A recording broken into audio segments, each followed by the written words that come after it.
Praise the Lord. கிறிஸ்துவில் பிரியமானவர்களே, இன்றைக்கும் உங்களை சந்திக்கிறதில் மிகுந்த மன மகிழ்ச்சி. இன்றைக்கு செய்திக்கு போகிறதுக்கு முன்னாடி ஒரு குட்டி உதாரணத்தை நான் சொல்லணும்னு ஆசைப்படுறேன். அதன் மூலமாக நாம் இன்றைக்கு செய்தியில் என்ன பார்க்க போகிறோம் என்பதை தெரிந்து கொள்ள முடியும். ஒரு பெரிய மாளிகை, ரொம்ப காஸ்ட்லி வீடுன்னு வச்சுக்கிங்களேன். அப்போது அதை ஒருத்தர் இன்னொரு குடும்பத்திற்கு இலவசமாக கொடுக்குறார். அவங்க கையில் அந்த சாவியை கொடுத்துட்டு, இந்த பெரிய வீடு, இந்த காஸ்ட்லியான இந்த மாளிகை உங்களுக்கு தான் சொல்லி அந்த கீயை அவங்க கையில் கொடுக்குறார். அந்த குடும்பம் அந்த வீட்டுக்குள்ளே போய் அந்த கதவை திறந்து உள்ளே போன வேகத்தில் திரும்பி ஓடி வர்றாங்க. வெளியில் ஓடி வந்துட்டு, இந்த வீட்டில் நாங்கள் இருக்க முடியாது, அங்கே ஒரு பெரிய புலி உள்ளே சுற்றிட்டு இருக்குது, நாங்கள் உள்ளே போனாக்கா அது எங்களை சாவடிச்சிடும், அதனால் எங்களுக்கு இந்த வீடு வேணான்னு சொல்லி அவர்கள் வெளியே வந்தவர்கள் தான். பின்பு அந்த வீட்டுக்குள்ளே அவங்களால போகவே முடியல. ஆனால் உண்மை என்னன்னாக்கா, அந்த வீட்டுக்குள்ளே ஒரு பெரிய புலி இல்லை, ஆனால் ஒரு குட்டி பூனை இருந்தது. அது இவங்க கதவை திறக்கும் போது இவங்களுக்கு பயந்துட்டு ஓடி ஒளிய பார்த்தது. அதனுடைய நிழலை பார்த்து இவர்கள் தவறாக புலி என்று புரிந்து கொண்டார்கள். நீங்கள் நினைக்கலாம், என்ன பிரதர் இப்படியெல்லாம் நடக்குமான்னு சொல்லி.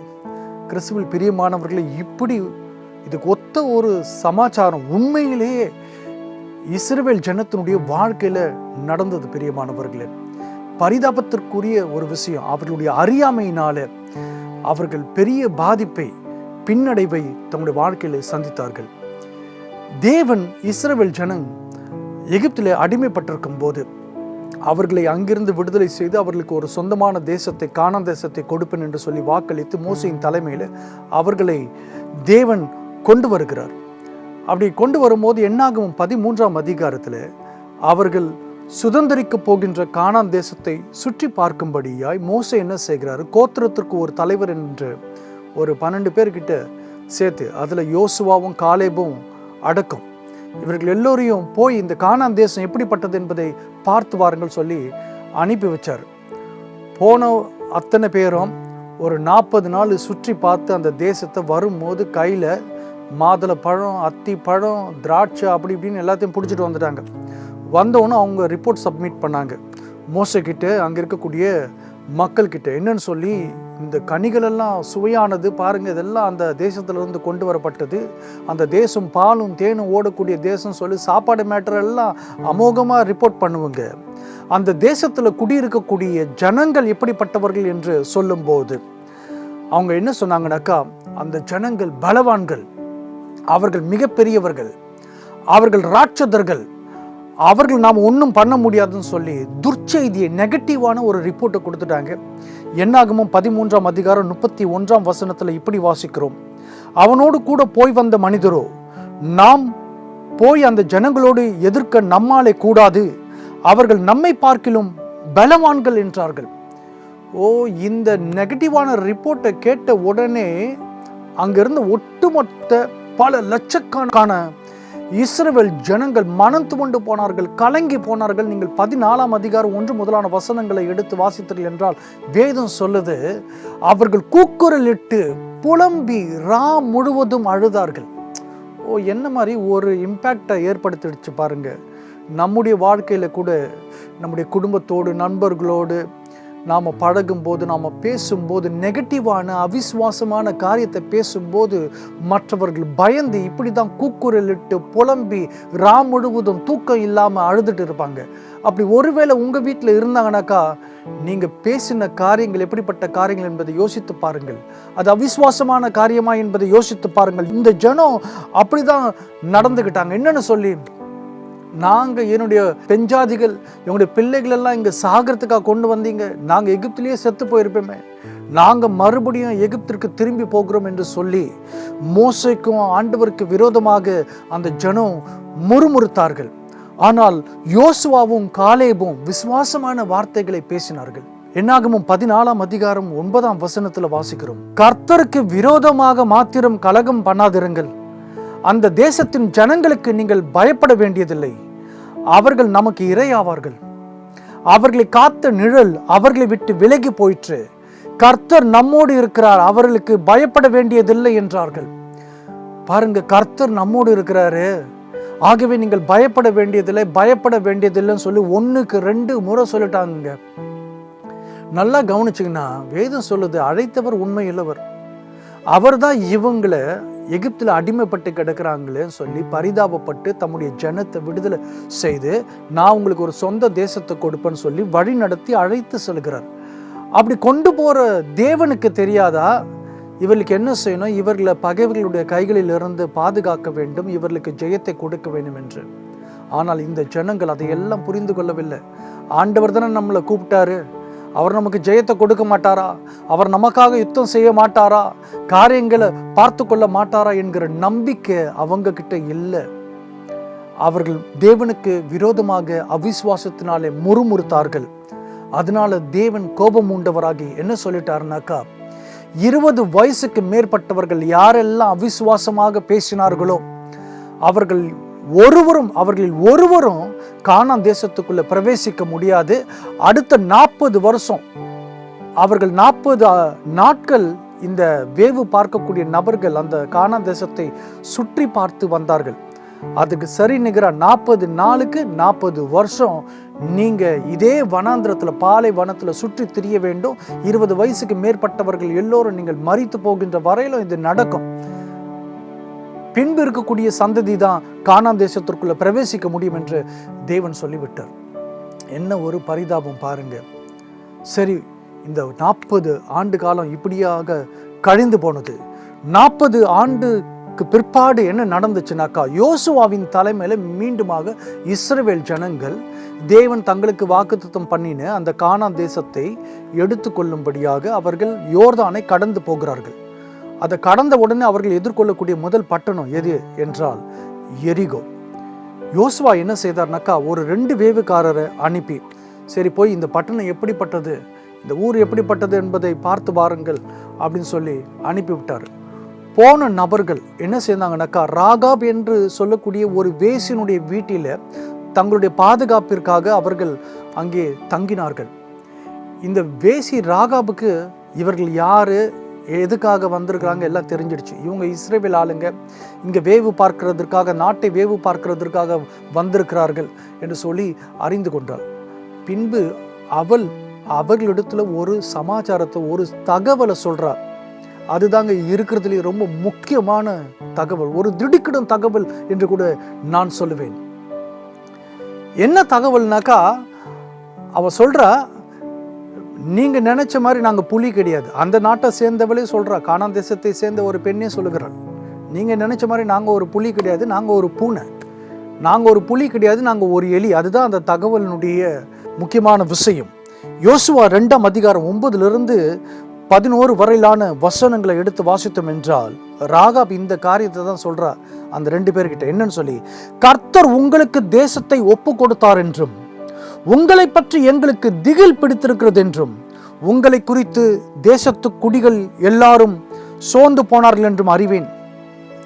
நீங்கள் எகிப்திலிருந்து புறப்பட்ட போது கர்த்தர் உங்களுக்கு முன்பாக சிவந்த சமுத்திரத்தின் தண்ணீரை வற்றி போக பண்ணினதையும், நீங்கள் யோர்தானுக்கு அப்புறத்தில் சங்காரம் பண்ணின எமோரியரின் 2 ராஜாக்களாகிய சீகோனுக்கும் ஓகுக்கும் செய்ததையும் கேள்விப்பட்டோம். கேள்விப்பட்ட போது எங்கள் இருதயம் கரைந்து போயிற்று, உங்களாலே எல்லாருடைய தைரியமும் அற்று போயிற்று. உங்கள் தேவனாகிய கர்த்தரே உயர வானத்திலும் கீழே பூமியிலும் தேவனானவர். என்ன மாதிரி ஒரு ஸ்டேட்மெண்ட் பாருங்க.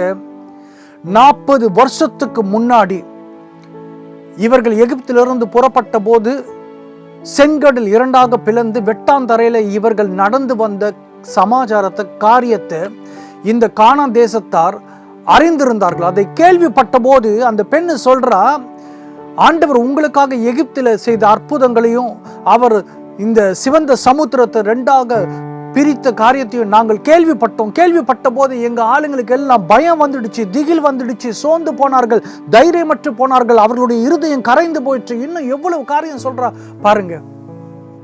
இந்த விஷயம் புரியாம 40 வருஷத்தை அனாவசியமா இஸ்ரவேல் ஜனங்கள் அறியாமையினால, தேவன் மீது இருக்கக்கூடிய அவிசுவாசத்தினால வேஸ்ட் பண்ணிட்டாங்க.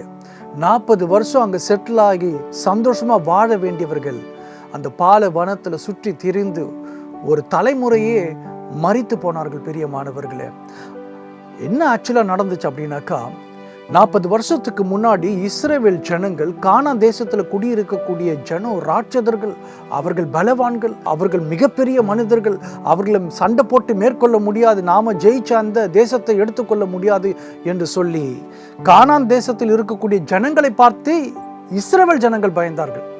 ஆனால் உண்மையிலே என்ன அப்படின்னாக்கா, அங்கே இருக்கக்கூடிய மனிதர்கள் இஸ்ரவேல் ஜனத்தை பார்த்து பயந்தார்கள்.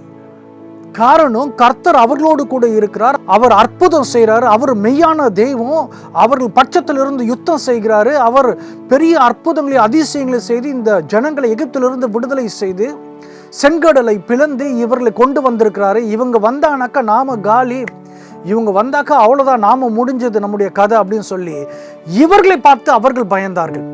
ஆனால் இந்த விஷயம் தெரியாம இஸ்ரவேல் ஜனம் முக்கியமாக ஆண்டவர் மேலே நம்பிக்கை இல்லை. பாருங்க, உங்களுக்கு இது எல்லாவற்றிலும் முக்கியமாக நாம் தெரிந்து கொள்ள வேண்டிய ஒரு விஷயம், திரைக்கு மறைவாக தேவன் நமக்காக நிறைய காரியங்களை ஆயத்தம் செய்து வைத்திருக்கிறார். அங்கே ஜெயத்தை வைத்திருக்கிறார், ஆசீர்வாதத்தை வைத்திருக்கிறார், அங்கே மேன்மையை வைத்திருக்கிறார். ஆனால் இந்த காரியத்தை நாம புரிந்து கொள்ளாமல், எதிர்காலத்தில் தேவன் நமக்காக என்ன ஆயத்தம் செய்து வைத்திருக்கிறார் என்று தெரியாமல் அநேக வேளைகளில் நாம கூட இப்படிதான் முறுமுறுத்து புலம்புகிறோம், தேவனை விட்டு விலகி போகிறோம், தேவனிடத்தில் மனக்கசப்படைகிறோம். கிறிஸ்துவில் பிரியமானவர்கள், இன்றைக்கு ஒருவேளை உங்களுடைய வாழ்க்கையில் இப்படிப்பட்ட ஒரு போராட்டம், ஒரு எதிர்ப்பு, ஒரு நெருக்கம் உங்களுடைய வாழ்க்கையில், தனிப்பட்ட வாழ்க்கையில், குடும்ப வாழ்க்கையில் மிகப்பெரிய போராட்டங்களை சந்திருப்பீர்களே, ஆனால் நீங்கள் கூட பயந்து போகாதீங்க. ஐயோ, இதை நான் மேற்கொள்ள முடியாது, இந்த வாழ்க்கையினுடைய போராட்டத்தை என்னால் தாங்க முடியல, இதை ஜெயிக்க முடியாது, இதை என்னால் சமாளிக்க முடியாதுன்னு சொல்லி பயந்து போகாதீங்க. காரணம், இயேசு உங்களோடு கூட இருக்கிறார். உங்களுக்காக அவர் ஏற்கனவே சிலுவையில் ஜெயத்தை கொடுத்திருக்கிறார். நீங்க பார்த்து பயப்படுகிற காரியம் உங்களை பார்த்து பயப்படுகிறது என்பதை நீங்கள் அறிந்து கொள்ளுங்கள். ஆகவே கிறிஸ்துவில் பிரியமானவர்களே, ஏசப்பா என் கூட இருக்கிறாரு, அவர் ஜெயத்தை கொடுத்திருக்கிறாரு. நான் எதை கண்டு அஞ்ச போவதில்லை, நான் எல்லாவற்றையும் ஜெயிக்க போகிறேன். நான் பார்த்து பயப்படுகிற காரியம் என்னை பார்த்து பயந்து கொண்டிருக்கிறது, நான் இதை விசுவாசிக்கிறேன் என்று சொல்லி ஆண்டவரை மகிமைப்படுத்துங்கள். நிச்சயமாகவே நீங்கள் ஜெயத்தை பெற்றுக்கொள்ள போகிறீர்கள். நம்ம கண்களை மூடி ஒரு சின்ன ஜெபம் செய்யலாமா?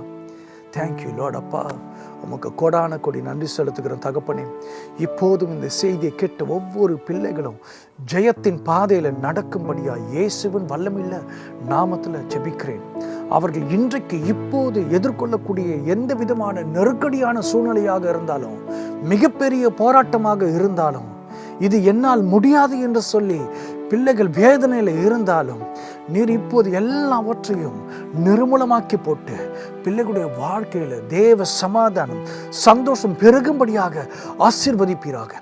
இப்போது இயேசுவின் வல்லமையுள்ள நாமத்தில் ஒவ்வொரு வியாதிப்பட்ட சரீரத்திலும் சுகத்தை பேசுகிறேன். சமாதானத்தை இழந்த குடும்பத்தின் மீது சமாதானத்தை பேசுகிறேன், மகிழ்ச்சியை பேசுகிறேன். குட்டி குழந்தைகள் முதல் இளைஞர்கள், முதியவர்கள் ஒவ்வொரு மீதும் உடைய வல்லமை இறங்கும்படியாய் ஜெபிக்கிறேன்ப்பா. பிள்ளைகள் ஆசீர்வதிங்க, ஜெயத்தை அவர்கள் சுதந்திரிக்கும்படியாய் செய்தவர்களும் இயேசுவின் நாமத்தில் எங்கள் ஜீவனுள்ள நல்ல பிதாவே, ஆமேன். God bless you all. கிறிஸ்துவில் பிரியமானவர்கள், ஒருவேளை நீங்கள் சென்னையில் இருந்தாக்கா, ஒவ்வொரு மாதமும் 3வது 4வது ஞாயிற்றுக்கிழமைகளில் எங்களுடைய மாதாந்திர கூட்டங்கள் பச்சையப்பன் கல்லூரியில் எதிரில் இருக்கக்கூடிய சென்ட் ஜார்ஜ் ஸ்கூலில் மதியம் 1 மணி முதல் நடக்கிறது. தயவு செய்து வந்து கலந்து கொள்ளுங்கள். கர்த்தர் உங்களை ஆசீர்வதிப்பார். கிறிஸ்து ஆறுதலின் தேவன் ஊழியங்கள் கடந்த 20 ஆண்டுகளுக்கு மேலாக இயேசுவினுடைய நற்செய்தியை அநேகருக்கு அறிவிக்கும் பணியில் இருந்து வருகிறது. நீங்களும் எங்கள் மாதாந்திர கூட்டங்களுக்கு வந்து கலந்து கொள்ளும்படி அன்புடன் அழைக்கின்றோம். ஜெப விண்ணப்பங்கள் இருந்தால் எங்களை தொடர்பு கொள்ளலாம். இயேசு கிறிஸ்து கொடுக்கக்கூடிய ஆறுதலையும் ஆத்ம ரட்சிப்பையும் அநேகருக்கு பகிர்வோம். கர்த்தர் உங்களை ஆசீர்வதிப்பாராக.